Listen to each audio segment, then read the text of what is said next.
Cancer వచ్చి తగ్గిన వాళ్ళ మళ్ళీ వాళ్ళ జీవితం అంటూ ఉంటుందా? పెళ్లి కాని పిల్లలు పెళ్లి చేసుకోవచ్చా? వాళ్ళ పిల్లలు పుడతారా? ఆరోగ్యంగా ఉంటుందా? అసలు ఈ సంసార జీవనానికి పనికొస్తారా? దీని గురించి చాలామందికి అపోహలు ఉన్నాయి. తర్వాత చాలామంది క్యాన్సర్ సర్వైవర్స్ కూడా మరి కాంజుగల్ రిలేషన్షిప్ మంచిది కాదు అని ఒక అపోహ ఉంటుంది. వీటి గురించి కొంచెం అపోహలతో తొలగించగలమా? మనం కొంచెం సలహా ఇస్తారా? ఇప్పుడు మనము క్యాన్సర్ని అసలు ఎందుకు ట్రీట్ చేస్తున్నాం? ఆ పర్సన్ కంప్లీట్గా క్యూర్ అయిపోయేసి నార్మల్ పర్సన్గా సొసైటీకి వెళ్ళాలి. They will have normal life. There are many people who have been treated with cancer, cure అయిపోయిన తర్వాత ఆ నార్మల్, మనము లుక్ ఎట్ యువరాజ్ సింగ్, మన క్రికెటర్ ఉన్నారు, ఆయనకి మీడియాస్టైన్లో క్యాన్సర్ వచ్చింది, ట్రీట్మెంట్ తీసుకుని కూడా క్రికెట్ ఆడుతున్నారు. అలాగే ఆర్మ్స్ట్రాంగ్, ఆయన సైక్లింగ్ ఛాంపియన్, క్యాన్సర్ ట్రీట్మెంట్ తీసుకున్న తర్వాత ఆయన క్రాస్ కంట్రీ రేస్లో గెలిచారు. సో క్యాన్సర్ ట్రీట్మెంట్ తర్వాత కంప్లీట్గా నార్మల్గా రావటం అనేది వెరీ కామన్. నార్మల్గా వస్తారు వాళ్ళు, they will go back to normal life. So cancer వల్ల లైఫ్ ఉండదు అనేది తప్పండి. మనం క్యాన్సర్ ట్రీట్మెంట్ తీసుకోవడం వల్ల వాళ్ళందరూ తిరిగి నార్మల్ లైఫ్కి వెళ్తున్నారు, నార్మల్గా ఉంటున్నారు. ఇక్కడ కీవర్డ్ ఏంటి? Early detection, correct treatment. తొందరగా కొద్ది దశలో కనుక్కోవటం, సరైన ట్రీట్మెంట్ ఇవ్వటం, దాంతో వాళ్ళు నార్మల్ లైఫ్కి వెళ్ళిపోతారు. సో క్యాన్సర్ తర్వాత లైఫ్ ఉండటమే కాదు, నార్మల్ లైఫే ఉంటుంది. ఒక ప్రొడక్టివ్ ఇండివిజువల్ ఇస్తాం. దీనికి మనకి చాలా రిహాబిలిటేషన్ ప్రోగ్రామ్స్ కూడా ఉంటాయి. ఫర్ ఎగ్జాంపుల్, కొన్ని ఎగ్జాంపుల్స్ మనం చెప్పాం. కొన్ని క్యాన్సర్స్లో మనం కొన్ని పార్ట్స్ని తీసేయచ్చు. ఫర్ ఎగ్జాంపుల్, ఇంతకుముందు మనము బోన్ క్యాన్సర్ కాల్ తీసేస్తాం. మంచిగా కాల్ పెట్టుకోవచ్చు, ప్రాసెస్ పెట్టుకొని ఛాంపియన్స్ అవుతున్నారు, బ్లేడ్ రన్నర్స్ ఉన్నారు, ఒలింపిక్స్లో పార్టిసిపేట్ చేస్తున్నారు, సో మౌంటైనింగ్ చేస్తున్నారు.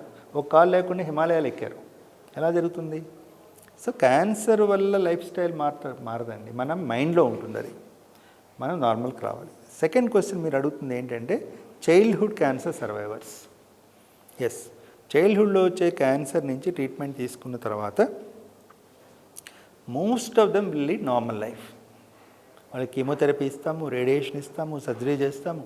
అయినప్పటికీ కూడా చాలామంది నార్మల్ లైఫ్, వాళ్ళు ఎడ్యుకేషన్ వైజ్ అనుకోండి, లైక్ మ్యారేజ్ అనుకోండి, లేదా పిల్లలు పుట్టడం అనుకోండి, అంతా నార్మల్గా ఉంటుందండి. ఇకపోతే క్యాన్సర్ ట్రీట్మెంట్ వల్ల ఏమైనా కాంజుగల్ లైఫ్లో ఎఫెక్ట్స్ ఉంటాయా అని మీరు ఇంకో క్వశ్చన్ అడిగారు. ఉండొచ్చు. దాన్ని సరైన ట్రీట్మెంట్ తీసుకొని కరెక్ట్ చేసుకోవచ్చు. కొన్ని ఇచ్చేటువంటి కొన్ని ట్రీట్మెంట్స్ వల్ల మేల్లోనే, ఎస్పెషల్లీ మేల్స్లో, మగవారిలో సెక్షువల్ యాక్షన్ కొంత దెబ్బతినచ్చు. సో ఇప్పుడు ఏంటంటే టెక్నాలజీ ఇంప్రూవ్ అవుతుంది. మనము అక్కడికి వెళ్ళే నర్వ్స్ని ఐడెంటిఫై చేస్తున్నాము. సో సర్జరీ చేసేటప్పుడు ఆ నర్వ్స్ డ్యామేజ్ కాకుండా చూసుకోవటము, మెడిసిన్స్ ఇచ్చేటప్పుడు కూడా కొన్ని జాగ్రత్తలు తీసుకోవటము, దానివల్ల ఒక నార్మల్ లైఫ్ స్టైల్ వచ్చేలా చూసుకుంటున్నాం. సో కానీ ఇది మ్యారేజ్ చేసే ముందు కానీ మ్యారేజ్ అప్పుడు కానీ కొంత ఓపెన్నెస్ ఉండాలి. దాని గురించి తెలుసుకొని మ్యారేజ్ చేసుకోవటం వల్ల తప్పేం లేదు, చేసుకోవచ్చు. అనదర్ క్వశ్చన్ ఏంటి? క్యాన్సర్ అయిపోయిన తర్వాత కాంజుగల్ లైఫ్ రన్ చేయొచ్చు. Yes, definitely yes. మనం చేసేది ఏంటి? Quality of life. I should go back to normal life. వెళ్ళకపోతే ఈ ట్రీట్మెంట్ వల్ల ఏం లాభం? ఏం లేదు. So they can have normal sex. We ask, we tell them you resume activities, మీకు ఎలా ఉంది ఏంటి అని చెప్పి మరి we discuss with them. Many times when we don't discuss, వాళ్ళు భయపడతారు, కాంజుగల్ యాక్టివిటీ స్టార్ట్ చేయరు. మనము వాళ్ళు ఫిట్ అవుతారు అంటే ఫస్ట్ విజిట్, సెకండ్ విజిట్లోనే మేము డైరెక్ట్గా అడుగుతాం, యూ కెన్ గో హెడ్ అని. కొంతమంది అడుగుతారు మమ్మల్ని, షల్ వి గో హెడ్. కొంతమంది అడగరు పాపం, కానీ they don't. Then we tell, do it. So ఏంటంటే sexual activity should be normal after, conjugal activity should be normal after cancer treatment. ఒకవేళ క్యాన్సర్ ట్రీట్మెంట్ వల్ల ఏదైనా లోపం ఏర్పడితే దాన్ని కూడా మనం ఓపెన్గా డిస్కస్ చేయాలి, ట్రీట్మెంట్ ఇవ్వాలి. ఆ లోపాన్ని మనం సరిచేసి నార్మల్ సెక్షువల్ యాక్టివిటీ రిస్టోర్ చేయొచ్చు. క్యాన్సర్ వచ్చిన తర్వాత దాన్ని ఎట్లా మేనేజ్ చేయాలి? మరి ఏ రకమైన జాగ్రత్తలు తీసుకోవాలి? How to see that the cancer patient or survivor comes to normal mental condition than what he suffers with the trauma. Cancer management అంటే ఫస్ట్ డయాగ్నోసిస్ స్టార్ట్ అవుతుందండి. ఎలా డయాగ్నోస్ చేస్తాం? ఇందా చెప్పాం, ఈ సిమ్టమ్స్తో వాళ్ళు వస్తారు. సిమ్టమ్స్తో వచ్చినప్పుడు ఆ సిమ్టమ్స్ అన్నీ మనం విని హిస్టరీ తీసుకుంటాం. తర్వాత కంప్లీట్ ఫిజికల్ ఎగ్జామినేషన్, ఆ సిమ్టమ్స్ సరిపడా పేషెంట్ని ఎగ్జామిన్ చేస్తాం. ఎగ్జామిన్ చేసినప్పుడు మనకు ఒక డయాగ్నోస్ వస్తుంది. కానీ క్యాన్సర్ ఎట్లా కన్ఫర్మ్ చేస్తామంటే డెఫినెట్గా బయాప్సీ చేసి ఒక ముక్క తీసి కన్ఫర్మ్ చేయాలి. క్యాన్సర్ను ఏ స్కానింగ్తోనూ మనం కన్ఫర్మ్ చేయలేము. మనం అడుగుతారు, నాకు క్యాన్సర్ అని డౌట్ ఉందండి, పెట్ స్కాన్ చేయించుకోమంటారా? పెట్ స్కాన్ క్యాన్సర్లో పాజిటివ్ వస్తుంది, టీబీలో పాజిటివ్ వస్తుంది, ఇన్ఫెక్షన్స్ కూడా పాజిటివ్ వస్తుంది. సో పెట్ స్కాన్తో కానీ ఏ స్కాన్తో కూడా క్యాన్సర్ అని మనం ఖచ్చితంగా చెప్పగలం. క్యాన్సర్ అయి ఉండొచ్చు అని చెప్తాం అంతే. కానీ క్యాన్సర్ ఉంది అని ఖచ్చితంగా ఎలా తెలుస్తుంది? ఆ గడ్డలో నుంచి, ఆ పార్ట్లో నుంచి ఒక పీస్ తీసి టెస్ట్ చేస్తేనే క్యాన్సర్ అని డయాగ్నోస్ చేయగలం. సో సిమ్టమ్స్తో వచ్చినప్పుడు హిస్టరీ తీసుకొని ఎగ్జామిన్ చేసి ఒక చిన్న పీస్ తీసి క్యాన్సర్ని కన్ఫర్మ్ చేస్తాం. క్యాన్సర్ని కన్ఫర్మ్ అయిన తర్వాత నెక్స్ట్ స్టెప్ ఏంటి? ఏ స్టేజ్లో క్యాన్సర్ ఉంది. ట్రీట్మెంట్ అనుకోండి, క్యూర్ అనుకోండి, స్టేజ్ మీద డిపెండ్ అయి ఉంటుంది. ఎర్లీ స్టేజ్లో ఉంటే సింపుల్ ట్రీట్మెంట్తో క్యూర్ అయిపోతుంది. అడ్వాన్స్లో ఉంటే ట్రీట్మెంట్ పెరుగుతూ ఉంటుంది, క్యూర్ తగ్గుతూ ఉంటుంది. కానీ స్టేజింగ్ అనేది మనం ఖచ్చితంగా తెలుసుకోవాలి. ఎలా తెలుసుకుంటాం? పేషెంట్ ఎగ్జామిన్ చేసినప్పుడే అన్ని జాగ్రత్తగా చేసుకుంటే ఎక్కడైనా స్ప్రెడ్ అయిందో లేదో తెలుస్తుంది. నెక్స్ట్ ఏంటి? స్కాన్స్. ఇక్కడ స్కాన్స్ యొక్క రోల్ ఉంటుంది. మనం అల్ట్రాసౌండ్ స్కాన్ చేయొచ్చు, సిటీ స్కాన్ చేయొచ్చు, ఎంఆర్ఐ చేయించవచ్చు, పెట్ స్కాన్ చేయించవచ్చు, బోన్ స్కాన్ చేయొచ్చు. డిపెండ్స్ ఏంటి అది ఏం క్యాన్సరు, ఎక్కడెక్కడికి స్ప్రెడ్ అయ్యే అవకాశం ఉంది, మన గైడ్లైన్స్ ప్రకారము ఏ స్కాన్లు చేయించాలో ఆ స్కాన్లు చేయించడం. అంతేకాకుండా ఎండోస్కోపీ, లోపల గొట్టం వేసి పరీక్ష చేయటం, లేదా బ్లడ్లో కొన్ని టెస్టులు చేసుకోవచ్చు, ట్యూమర్ మార్కర్స్ అంటాం. ఇవన్నీ చేసినప్పుడు ఖచ్చితంగా ఇది ఈ స్టేజ్లో ఉంది అని మనకు తెలుస్తుంది. సో అది సెకండ్ స్టెప్ అనమాట. First step confirmation by biopsy. Second step stage, అన్ని రకరకాల టెస్టులు స్టేజ్. ఒకసారి స్టేజ్ నిర్ధారణ అయింది, క్యాన్సర్ నిర్ధారణ అయినప్పుడు మనము పేషెంట్ ఫ్యామిలీ మెంబర్స్ కూర్చొని డిస్కషన్. ఈ డిస్కషన్లో ఏంటంటే ఇప్పుడు క్యాన్సర్ అనేది ట్రీట్మెంట్కి వచ్చేసరికి సర్జరీ చేయొచ్చు, రేడియేషన్ ఇవ్వచ్చు, మెడిసిన్స్ ఇవ్వచ్చు. సో వీళ్ళు ముగ్గురు కలిసి ఒక ట్యూమర్ బోర్డ్ లాగా ఫామ్ అయ్యి పేషెంట్ వాళ్ళతో డిస్కస్ చేసినప్పుడు మంచి రిజల్ట్స్ వస్తాయి. సో జనరల్గా మనం ఏంటో గైడ్లైన్స్ ఫాలో అవుతాం. గైడ్లైన్స్ అంటే మనం ఫాలో అయ్యే గైడ్లైన్స్ మెయిన్గా ఏదైనా American guidelines, European guidelines follow అవుతాం. 90% ఆఫ్ క్యాన్సర్స్ని ఆ గైడ్లైన్ ప్రకారం ట్రీట్ చేస్తాం. కానీ కొన్ని రేర్గా వచ్చినప్పుడు డెఫినెట్గా అందరూ డాక్టర్స్ కలిసి కూర్చొని ట్యూమర్ బోర్డులో డిస్కస్ చేసి ట్రీట్మెంట్ ప్లాన్ చేస్తాం. సో థర్డ్ స్టెప్ ఏంటి? Treatment planning. ఈ ట్రీట్మెంట్ ప్లానింగ్లో ఏ ట్రీట్మెంట్ ఇవ్వాలి, ఏ సీక్వెన్స్లో ఇవ్వాలి, ఎంత ఇవ్వాలి అది డిసైడ్ అవుతుంది. అంటే సర్జరీ చేయాలా, రేడియేషన్ ఇవ్వాలా, మెడిసిన్స్ ఇవ్వాలా, ముందు మెడిసిన్ ఇచ్చి తర్వాత సర్జరీ చేయాలా, ముందు రేడియేషన్ ఇచ్చి తర్వాత సర్జరీ చేయాలా, లేదా ముందు సర్జరీ చేసి తర్వాత మెడిసిన్స్ ఇవ్వాలా. ఈ సీక్వెన్సింగ్ అనేది స్టేజ్ని బట్టి, వచ్చిన ఏరియాని బట్టి డిసైడ్ చేస్తాం. ట్రీట్మెంట్ కంప్లీట్ అయిపోయిన తర్వాత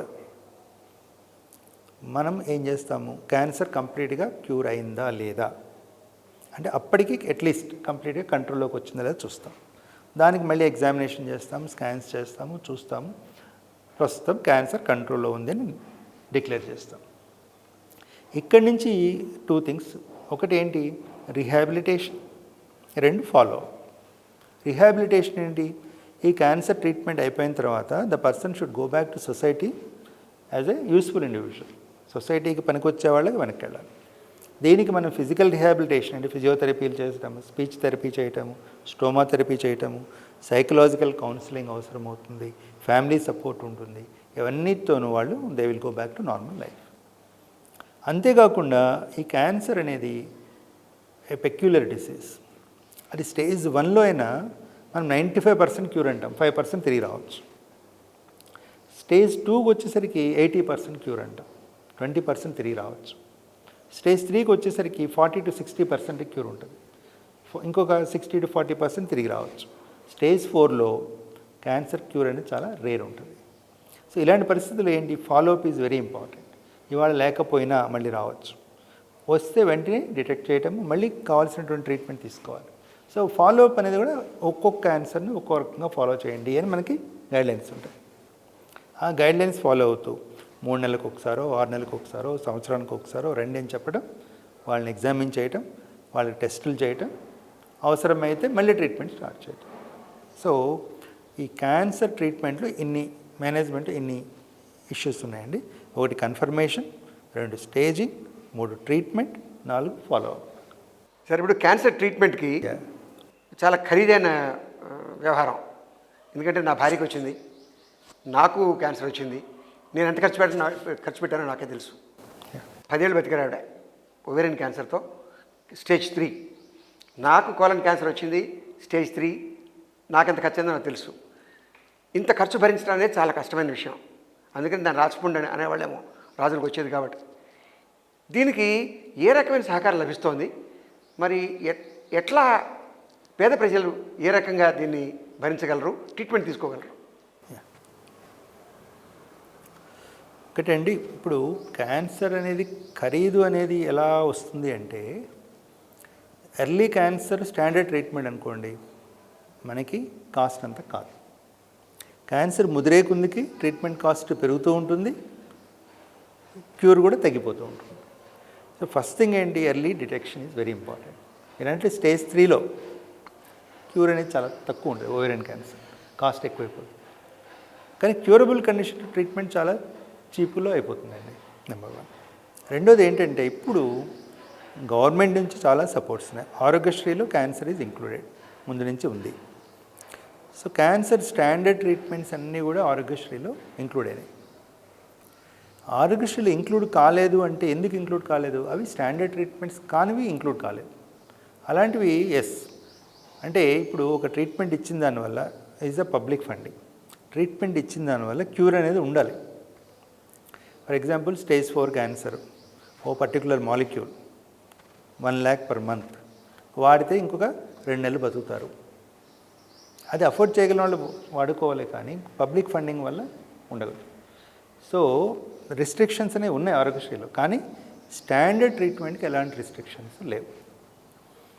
అండ్ బోత్ ఆంధ్ర తెలంగాణలో రెండిటితోనూ నాకు పరిచయం ఉంది.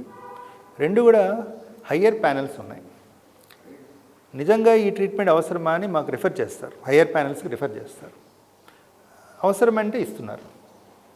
అపార్ట్ ఫ్రమ్ ఆరోగ్యశ్రీ, మనకి సీఎం రిలీఫ్ ఫండ్ నుంచి, పిఎం రిలీఫ్ ఫండ్ నుంచి కూడా గవర్నమెంట్ సైడ్ నుంచి మనీ రిలీజ్ అవుతుంది. ఒక సింపుల్ ఎగ్జాంపుల్ చెప్పాలంటే, మనకు ఆరోగ్యశ్రీ లిమిట్ 2 lakhs ఉందనుకోండి. క్యాన్సర్కు Aarogyasri limit 2 lakhs per family per year 2 lakhs. అందుకని క్రాస్ అయినప్పుడు మనం సీఎం రిలీఫ్ ఫండ్ నుంచి కానీ పిఎం రిలీఫ్ ఫండ్ నుంచి కానీ డబ్బులు తీసుకొని ట్రీట్మెంట్ కంటిన్యూ చేసుకోవచ్చు. అంతేకాకుండా some cancer hospital government funded. For example, నేను పనిచేస్తున్నటువంటి MNJ institute of oncology, it is a public hospital, government funded. So ఆరోగ్యశ్రీలో డబ్బులు రాకపోయినా కూడా ఇక్కడ ఫ్రీ ట్రీట్మెంట్ జరుగుతుంది. సో చాలా వరకు ఫ్రీ ట్రీట్మెంట్ జరుగుతుందండి. కాకపోతే ఏంటంటే, బికాజ్ ఆఫ్ నంబర్స్ కొంత డిలేస్ ఉంటున్నాయి, అండ్ అక్కడ అట్మాస్ఫియర్ కూడా అందరికీ నచ్చకపోవచ్చు. బికాజ్ ఆఫ్ నెంబర్స్ విపరీతమైన రష్ ఉంటుంది, కానీ చాలా వరకు ఫ్రీ ట్రీట్మెంట్ జరుగుతుంది. అపార్ట్ ఫ్రమ్ గవర్నమెంట్, చాలా ఎన్జిఓస్ ఉన్నాయి, పబ్లిక్ ఫండింగ్ చాలా వరకు ఉంటుంది. వీళ్ళు ఇప్పుడు మేము అప్రోచ్ అయినప్పుడు, ఇలా ఒక క్యాన్సర్ పేషెంట్ ఉన్నారు, మేము ఫండింగ్ అంతా అయిపోయింది, ఆరోగ్యశ్రీ అయిపోయింది, సిఎంఆర్ఎఫ్ పిఎంఆర్ఎఫ్ అంతా అయిపోయింది, మీరు ఫండ్ చేస్తారని అప్రోచ్ అయినప్పుడు డెఫినెట్గా ఫండ్ చేసేవాళ్ళు చాలామంది ఉన్నారు. ఆ ఫండ్స్ కూడా మేము చాలా వరకు వీఆర్ ఏబుల్ టు ట్యాప్, వాటిని తీసుకొని ట్రీట్మెంట్ ఇస్తున్నాం. డెఫినెట్గా ఇది ఒక వైపు నుంచి చూస్తే. రెండో వైపు ఏంటంటే, ఇక్కడ మనకి ఇంపార్టెన్స్ ఆఫ్ హెల్త్ ఇన్సూరెన్స్. ఈ హెల్త్ ఇన్సూరెన్స్ని మనం ప్రమోట్ చేయాలి, అవేర్నెస్ క్రియేట్ చేయాలి. హెల్త్ ఇన్సూరెన్స్ అనేది ఇప్పుడు మ్యాండేటరీ అండి. ఇప్పుడు look at western countries, health insurance లేని వాళ్ళు ఎవరు లేరు. ఒబామా కేర్ అని చెప్పేసి మన ఆరోగ్యశ్రీనే, Obama care is nothing but Aarogyasri. Government is funding the premium. Same thing here. ఇక్కడ మనకి ఏంటి, బిలో పావర్టీ లైన్కు ఆరోగ్యశ్రీ ఉంది. మనం బీపీఎల్ అంటున్నాం, కానీ issue is not with BPL alone. So called middle class who earns around 20,000 per month, they are not BPL. They are the worst sufferers. They don't have money to. Very true. So వాళ్ళకి funding కావాలి, not only BPL families. So ఈ funding కంటే మనకి ఏంటంటే health insurance అనేది చాలా important, దాన్ని బాగా ప్రమోట్ చేయాలి. సో ఈ optimum treatment, government funding, public funding, health insurance, వీటితో మనం క్యాన్సర్ని చక్కగా ట్రీట్ చేయొచ్చు. ఇందాక మనం చర్చ చేస్తూ మధ్యలో ఒక పాయింట్ని వాయిదా వేసాం. ఆ వాయిదా వేసింది ఏంటంటే సర్వైకల్ క్యాన్సర్ గురించి. ఉన్నత దేశాల్లో సర్వైకల్ క్యాన్సర్ తగ్గుతోంది బాగా, మరి ఈ డెవలపింగ్ కంట్రీస్లో ఇంకా పెరుగుతోంది, లేకపోతే తగ్గట్లేదు కనీసం. ఇది కాకుండా మరి నెక్స్ట్ జనరేషన్ని సేవ్ చేయాలి అనే ఒక కార్యక్రమం పెట్టుకొని ఆడపిల్లలకి, అంటే ఇప్పుడు అమెరికా లాంటి దేశంలో ఆడపిల్లలకి మగపిల్లలు కూడా హెచ్పివి వ్యాక్సిన్ ఇవ్వడం జరుగుతుంది. మన దేశంలో ఇంకా కొన్ని ప్రాంతాల్లోనే జరుగుతోంది. దీనికి అసలు what is our message to parents of girl children who are in the age group of 8 to 20 to see that next generation is saved from cervical cancer? ఇప్పుడు సర్వైకల్ క్యాన్సర్ అనేది హెచ్పివి వైరస్ నుంచి వస్తుంది అనేది agreed. అసలు ఆ virus ఎలా వచ్చింది మనకి? Because of habits. సో అక్కడి నుంచి స్టార్ట్ అవ్వాలి proper sex education. Sex education అనేది ఇంపార్టెంట్ స్టెప్. రెండోది హైజీన్.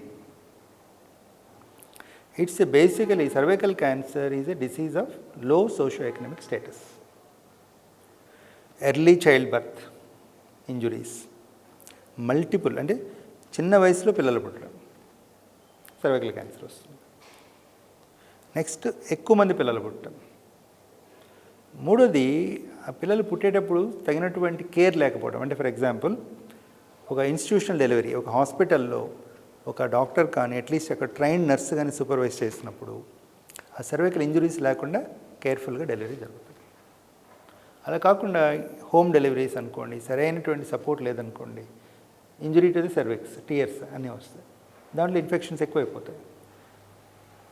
ఇవన్నీ కూడా causes apart from HPV infection. So మన దేశంలో కూడా ఇప్పుడు మీరు చూస్తే అర్బన్ ఏరియాస్లో సర్వైకల్ క్యాన్సర్ బాగా తగ్గిపోతుంది, వేరేజ్ రూరల్ ఏరియాస్లో కొంచెం ఎక్కువ ఉంది. అండ్ ఫ్యూచర్లో అది కూడా తగ్గుతుంది. అంటే డెవలప్మెంట్ పెరిగే కొద్దికి సర్వైకల్ క్యాన్సర్ తగ్గిపోద్ది. డెవలప్మెంట్ పెరిగితే ఏమవుద్ది? Postponing child birth. ఇప్పుడు ఎవరు 16 yearsకి 18 yearsకి పిల్లలు పుట్టరు, 25-30కి పుడుతుంది. మల్టిపుల్ చైల్డ్ బర్త్స్ అది తగ్గిపోయినాయి. Most of time 2 or 3 children, maximum 1 or 2 also. Hygiene importance పెరిగింది. ఇన్స్టిట్యూషనల్ డెలివరీస్, అందరూ హాస్పిటల్స్కో ప్రైవేట్ అనుకోండి పబ్లిక్ హాస్పిటల్ కూడా వెళ్ళి డెలివరీస్ చేసుకోవడం. వీటన్నిటి వల్ల ఏమవుతుంది? సర్వైకల్ క్యాన్సర్ అనేది తగ్గుతుంది. రెండోది మన దేశంలో లేని ఇతర దేశాలు ఉంది స్క్రీనింగ్. స్క్రీనింగ్ ఏంటి? సర్వైకల్ క్యాన్సర్ అనేది ఒక 10 years ప్రీ క్యాన్సర్ స్టేజ్లో ఉంటుంది. ఆ 10 years మనకు గోల్డెన్ పీరియడ్. ఈ 10 yearsలో మనం ఉమెన్ని ఇన్వెస్టిగేట్ చేసి టెస్ట్ చేసి ఆ క్యాన్సర్ వచ్చేటువంటి సూచనలు ఉన్నాయని ట్రీట్మెంట్ ఇచ్చామనుకోండి, క్యాన్సర్ రాదు. సో ఈ 2 కారణాల వల్ల వెస్ట్రన్ కంట్రీస్లో సర్వైకల్ క్యాన్సర్ బాగా తగ్గిపోయింది. మనలో ఇప్పుడిప్పుడే డెవలప్మెంట్ జరుగుతుంది కాబట్టి తగ్గుతూ ఉంది. స్క్రీనింగ్ కూడా కొంచెం పెరుగుతుంది, ఆ స్టేజ్లో లేదు. మూడోది హెచ్పివి వ్యాక్సిన్. వ్యాక్సిన్ నిన్న మొన్న వచ్చింది. ఈ వ్యాక్సిన్ రాకముందే వెస్ట్రన్ కంట్రీస్లో cervical cancer is very rare disease. ఇప్పుడు వచ్చిన దానివల్ల ఏమవుతుంది? హెచ్పివి ఇన్ఫెక్షన్ తగ్గుతుంది అక్కడ. Cervical cancer is very low. ఇండియాలో డెఫినెట్గా తగ్గుతుంది. సో ఈ 3 తీసుకోవాలండి. ఒక్క వ్యాక్సిన్ వేసేసి వ్యాక్సిన్ వేయించుకున్నాం కదా మన క్యాన్సర్ రాదని ఇష్టం వచ్చినట్టు చేస్తే వస్తుంది. Vaccine is not 100% full proof. ఓ 60% తగ్గిస్తుంది. సో వ్యాక్సిన్ అనేది important but not only thing. So ముందు సెక్స్ ఎడ్యుకేషన్, పిల్లలు ఎప్పుడు పుట్టాలి, ఎలా, ఎంతమంది, గ్యాప్ ఇవ్వటం. నెక్స్ట్ మెన్స్ట్రువల్ హైజీన్ అంటే శుభ్రత, ఇవన్నీ జాగ్రత్త చూసుకోవాలి. There is study in Chennai.